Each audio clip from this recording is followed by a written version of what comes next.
We all know the feeling. Something happens, a comment taken the wrong way, a driver cuts you up on the motorway, a colleague who takes credit for your work, a kid who won't do as they're told, or a partner who says the wrong thing at the wrong time.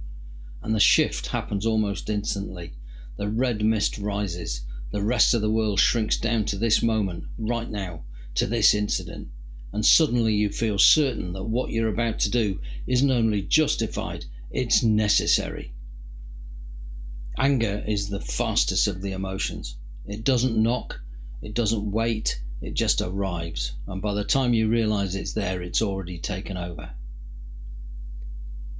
Seneca wrote the longest, most thorough philosophical treatment of anger that's survived from the ancient world. 3 books, over 100 pages, written over the years while he was wrestling with the emotion himself. He starts the book De Ira, which translates as On Anger, by asking one simple question: what actually is anger? Not how to suppress it, not how to redirect it. What is actually happening when it grabs hold of you? His answer is the most practical description of anger in ancient literature, and today we're going to go through the whole argument, not just the famous quotes, but the complete picture. Because De Ira isn't a list of tips for calming down, it's a full account of the most socially destructive emotion that humans experience, and what you can actually do about it. Welcome back to the Stoic Mind Mechanic. My name is Tim Howell. We're going to touch on anger throughout this series, in episodes on emotion theory, in the relationships episode, and in the leadership one. But today it gets its own full episode built around Seneca's book De Ira, the richest thing the Stoics ever wrote on the emotion that causes the most damage.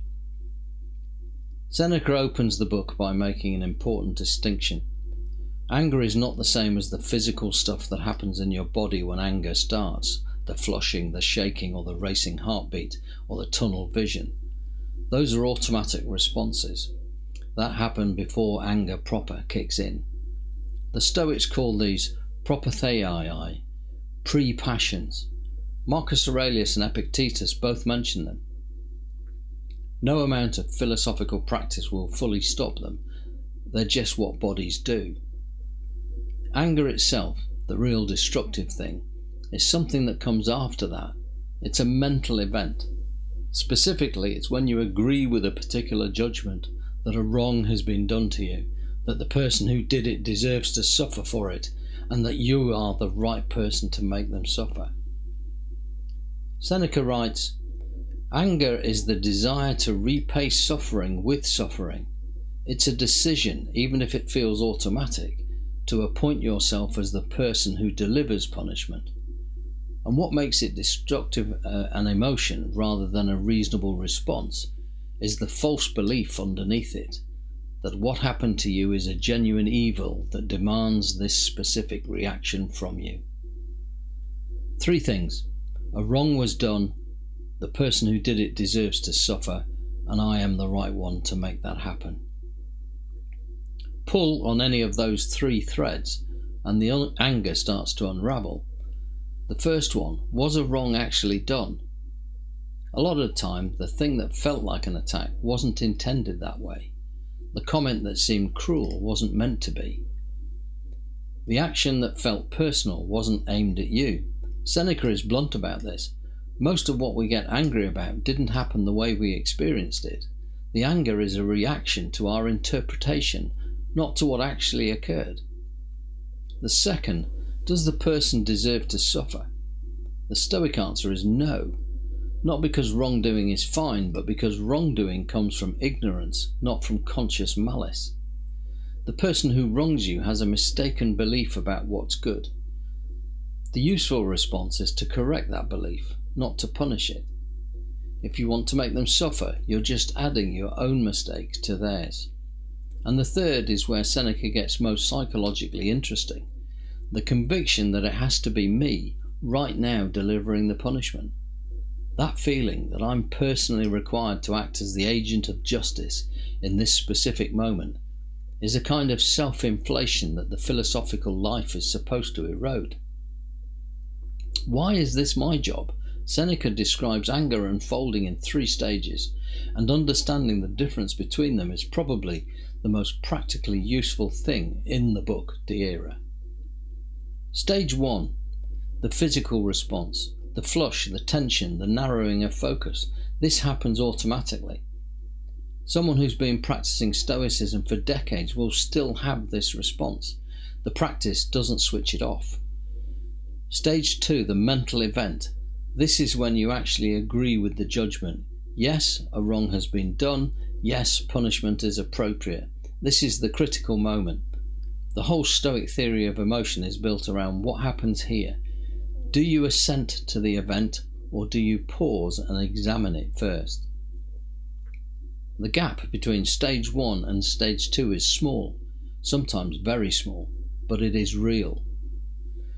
Seneca's entire practical approach is about stretching that gap and using the philosophy to examine what's happening before you commit to it.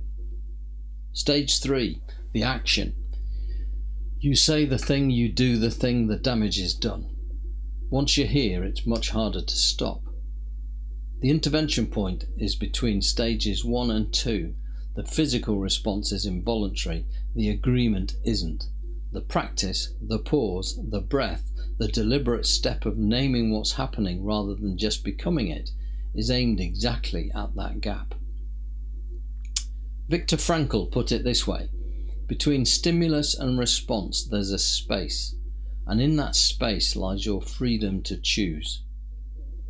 That's exactly what Seneca is describing. Stage 1 is the stimulus, the space is the practice. Stage 2 is the response, but it doesn't have to be automatic. The book is full of specific practical techniques, and here are the most useful ones. The first is delay.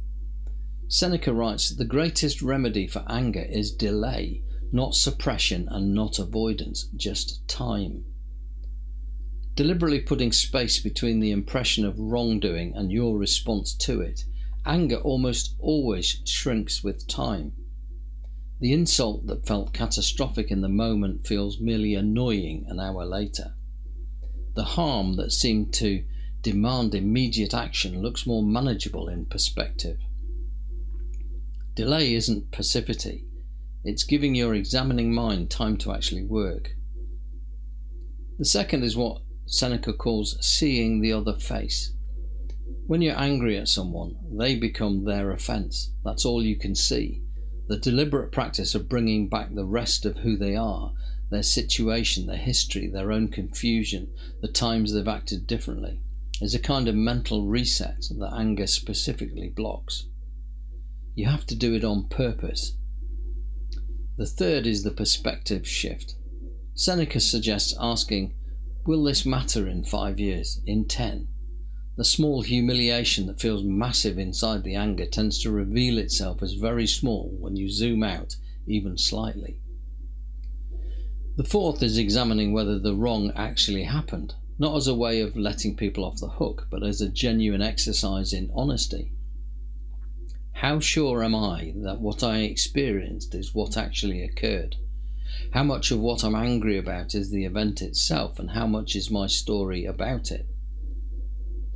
Seneca keeps coming back to this. Most anger is, at least partly, a response to an interpretation rather than a reality. So in summary, here are De Ira's 4 core practices. Delay, give it time before responding. See the whole person, retrieve them from behind the offence. Perspective shift, how big will this look in 5 years' time? And examine the impression, is this wrong I experienced the wrong that actually happened? Seneca's most urgent argument in the book isn't about how anger harms you psychologically. It's about how it harms everyone around you. He doesn't hold back in his words. No pestilence has been more costly to the human race than anger. Anger has given rise to slaughter, to poison, to civil war, to the ruin of individuals, families, and nations. Look at the great cities that have been levelled. A moment's anger brought them down. Look at the lives destroyed by a single loss of self-control. The person who can't govern their anger will find it governs them. and everything they govern will reflect that. No pestilence more costly. That's a strong claim, and it holds up. Research on interpersonal violence, on leadership failures, on relationship breakdowns, on the erosion of public discourse consistently points to unregulated anger as one of the biggest contributing factors. At the personal level, John Gottman's research on relationship quality found that contempt, sustained anger directed at a partner, is the single best predictor of whether a relationship will fall apart, more reliable than how often couples fight. Gottman effectively confirmed in data what Seneca argued in philosophy. At the leadership level, the anger of someone in power is uniquely destructive because of the asymmetry.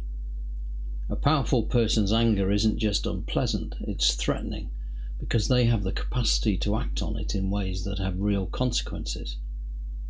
A leader's anger, even when nothing happens, changes the environment for everyone around them. What I find most valuable in De Ira, and what gets lost in most popular accounts of it, is how honest Seneca is about his own relationship with anger. He doesn't write as someone who has solved this, he writes as someone who is working on it, who's been working on it for years, and who knows both how much progress is available and how much is still unfinished. He writes, "I struggle with anger myself. I haven't reached the point where I can face it with complete composure. Why would I expect to? I don't demand that I never be moved, only that I recover. I want not to be overcome, not to be swept away." Not to be overcome, not to be swept away. That's the actual goal. Not eliminating the feeling, not preventing the physical response, but keeping a rational capacity intact enough to examine what's happening rather than just being carried by it. Progress, not perfection. The practice, not the destination. Seneca's honesty matters philosophically because it frames this correctly. This isn't a technique for people who don't really feel anger. It's a practice for people who feel it as fully as anyone else and who are trying, with daily effort and no guarantee of success, to keep stage 2 from automatically following stage 1.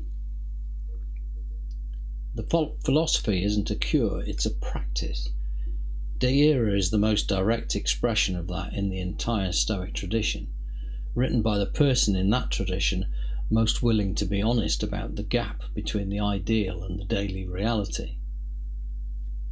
I want to close with the single instruction from De Ira I found most practically useful, not the most philosophically interesting, but the one that's actually applicable in the moment when anger arrives without warning. When you feel anger starting to rise, Seneca says, say nothing first. Not because silence is a form of passive aggression, because the first thing anger wants to do is speak, and the first words it wants to say are almost never the words you'd choose in retrospect. Deliberate silence in the moment of the physical response isn't suppression, it's protecting the interval between stage 1 and stage 2 that the whole practice depends on. When anger rises, say nothing first, not forever, just long enough to name the impression rather than express it.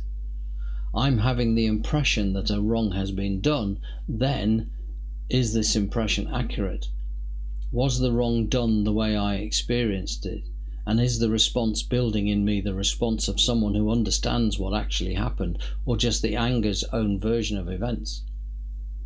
That sequence, silence, name the impression, examine it, is the Stoic anger practice in its most compact and applicable form. It doesn't promise you won't feel the anger, it offers something more useful, a real chance to be not swept away by it.